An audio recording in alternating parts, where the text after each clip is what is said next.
খেয়াল করেন পিসিওডি যাদের মেয়েরা তাদের প্রধান প্রবলেম হচ্ছে যে তারা কারো কথা সহ্য করে। ইগো মানে এত টন টন করে, ইগো মানে একটু যদি কোথাও লাগে ঠাস করে ফাইটে যাবো, বাস্ট হয়ে যাবো, মানে ধরেন আগ্নেয়গিরির অগ্নুৎপাতের মতো, মনে করেন হিরোশিমা নাগাসাকির মনে অ্যাটম বোমার মতো প্রশ্ন। এইবার দেখবেন যে সে ফাইটটা বেড়ে ভিতরে আসে যখন, আর সারাদিনের যে এনার্জি সব এইখানে খরচ হবে।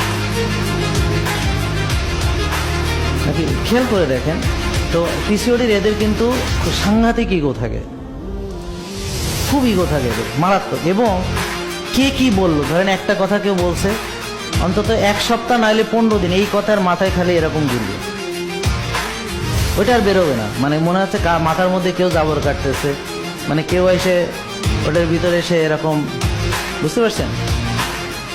বুঝলেনি কথা? এরপর আরেকটা তাদের স্বভাব হচ্ছে, তাদের রাতে কেউ ঘুমাবে না, বেশিরভাগ রাত যাবে ঘুমাবে। এবং আরেকটা স্বভাব হচ্ছে তারা অতীতে কি ঘটেছিল, যেগুলো তার জন্যে খারাপ ঘটনা, বা স্বামী এই কথা বলছে অমুক দিন অমুক তারিখে, বা অমুকে এটা বলছে, বা অমুকে, ও সারাদিন বসে বসে, ওর তো আর কাজ কাম নেই, কাজ কাম করার তো লোক আছে, বুঝতে পারছেন? ও বসে বসে ভাবে যে সারা জীবন ওর সাথে যে খারাপ কি জিনিস ঘটছে, এগুলো সারাদিন ভাবে।